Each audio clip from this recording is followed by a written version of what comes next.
Assalamualaikum warahmatullahi taala wabarakatuh. Selamat pagi anak-anakku. Bagaimana kabarnya kalian pagi hari ini? Sehat semua kan? Baik. Sebelum kita mulai pelajaran pada pagi hari ini, mari kita berdoa agar ilmu yang kita dapat bermanfaat buat kita semua di dunia wal akhirah, dan juga mari kita berdoa apabila ada dari keluarga kita, orang tua kita, teman-teman kita, kerabat kita, guru-guru kita yang sedang sakit, semoga segera diberikan kesembuhan. Serta mari kita berdoa agar virus COVID pandemi 19 segera berakhir. Berdoa dipersilahkan. Dapat diakhiri. Silakan dibuka LKS-nya. LKS halaman berapa ini? LKS halaman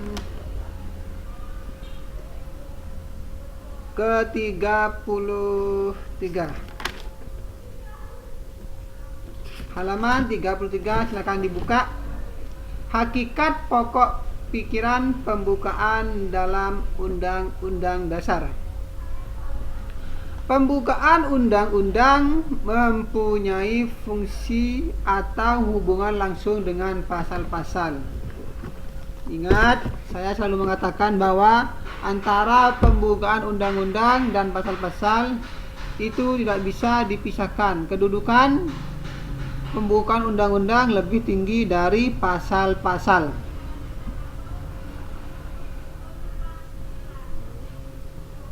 Ada 4 pokok pikiran yang terkandung dalam pembukaan undang-undang. Masing-masing pokok pikiran memiliki makna yang sangat dalam. Jadi, di dalam pembukaan undang-undang itu terdapat pokok pikiran dan mempunyai makna yang sangat dalam.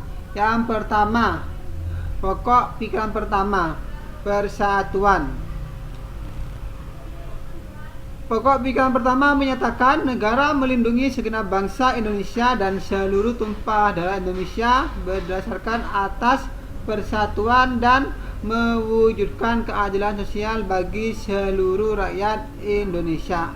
Maksudnya apa? Di sini menegaskan bahwa pada pembukaan diterima aliran negara persatuan. Jadi maksudnya adalah pokok pikiran pertama adalah persatuan. Masing-masing anak bangsa antar bangsa Indonesia harus saling bersatu dan melindungi seluruh tumpah darah Indonesia. Tidak adanya perbedaan golongan di dalam masyarakat ataupun di dalam kehidupan berbangsa bernegara, karena bangsa Indonesia ini merupakan bangsa yang satu. Serta pokok pikiran pertama ini menunjukkan bahwa dengan pengertian yang lazim, negara menyelenggarakan negara. Penyelenggaraan negara dan setiap warga negara wajib mengutamakan kepentingan negara di atas kepentingan golongan. Artinya apa? Apabila negara membutuhkan kita, kita harus selalu siap dalam mengemban amanah. Misalnya saja Mas Menteri, Mas Nadiem Makarim, beliau itu merupakan pemilik dari Gojek. Intinya gaji beliau, pendapatan beliau ketimbang dia menjadi menteri lebih besar pendapatannya dia ketika di Gojek. Kenapa dia kok memilih mau jadi menteri sedangkan penghasilannya nggak seberapa? Karena itu adalah perintah langsung dari negara. Ingat, di sini kita harus mengutamakan kepentingan negara daripada kepentingan pribadi dan kelompok. Maka dari itu, ketika pemerintah menunjuk menjadi menteri, maka beliau harus selalu siap.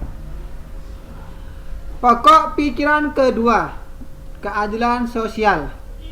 Negara hendak mewujudkan keadilan sosial bagi seluruh rakyat Indonesia, di mana di sini setiap warga negara mempunyai hak untuk mendapatkan pendidikan yang layak, hak untuk mengenyam pendidikan, hak untuk mendapatkan pekerjaan. Artinya apa? Di sini kita bisa membangun negara Indonesia. Dengan berpendidikan kita bisa membangun negara Indonesia.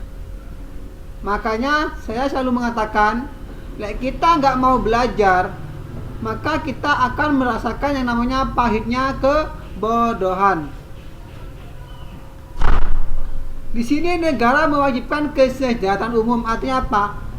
Negara itu harus mensejahterakan kita semua. Tetapi bukan berarti kita mengemis kepada negara. Kita juga harus membantu negara. Dengan cara apa? Kita belajar.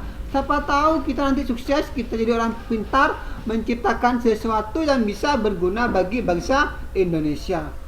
Misalnya saja dalam bidang pertanian, membuat alat-alat pertanian, membuat pupuk yang menyuburkan tanaman, nanti harganya mahal tanamannya, kemudian rakyat sejahtera. Jangan selalu bergantung kepada pemerintah. Kita juga harus ikut ambil peran di dalamnya, begitu. Pokok pikiran ketiga, kedaulatan rakyat. Kedaulatan berdaulat berdasarkan atas kerakyatan dan permusyawaratan atau perwakilan. Pokok pikiran ketiga ini mengandung konsekuensi logis bahwa sistem negara yang terbentuk dalam Undang-Undang Dasar harus berdasarkan atas kedaulatan rakyat, di mana di sini yang dipimpin oleh rakyat. Misalnya saja demokrasi berada di tangan rakyat, dari rakyat, oleh rakyat, dan untuk untuk rakyat, maaf. Maksudnya gimana, Pak? Maksudnya pemimpin tertinggi adalah rakyat, tetapi kita diwakilkan oleh pemerintah. Misalnya saja presiden itu berangkat dari siapa? Dari rakyat. Dia itu awalnya orang biasa seperti kita. Beliau bekerja. Kemudian beliau mencalonkan diri menjadi presiden. Ya kan? Kemudian diangkat oleh siapa? Oleh rakyat. Siapa yang milih? Rakyat. Kemudian setelah memimpin, dia bekerja untuk rakyat.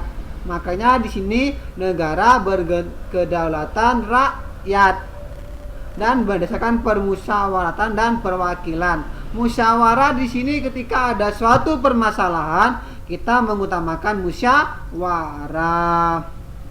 Begitu kurang lebih. Banyak kalian bisa cari di internet mengenai ini, makna yang terkandung dalam pembukaan. Kemudian pokok pikiran keempat, negara berdasarkan atas ketuhanan yang Maha Esa menurut dasar kemanusiaan yang adil dan beradab. Jelas, kita berdasarkan atas ketuhanan yang Maha Esa, dan itu juga disampaikan dalam Pancasila, ketuhanan yang Maha Esa.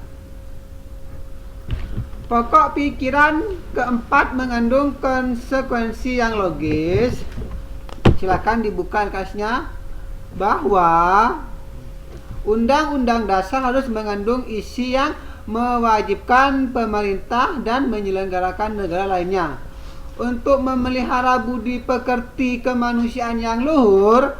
Hal ini menegaskan bahwa pokok pikiran ketuhanan yang Maha Esa mengandung pengertian bahwa kepada Tuhan yang Maha Esa kita harus bertakwa. Dan pokok pikiran kemanusiaan yang adil dan beradab mengandung pengertian menjunjung tinggi harkat martabat manusia. Artinya apa di sini? Kita sebagai manusia harus beribadah kepada Tuhan. Kita meyakini adanya Tuhan, begitu. Kemudian dasar kemanusiaan yang adil dan beradab apa? Kita harus menghargai manusia yang lain. Sesama manusia harus saling menghargai atau toleransi. Tidak sewenang-wenang terhadap orang lain. Jadi kurang lebihnya seperti itu. Hal-hal yang tidak kalian pahami bisa tanyakan kepada saya, atau juga kalian cari referensi di internet. Apabila ada penyampaian saya yang kurang jelas, mohon maaf.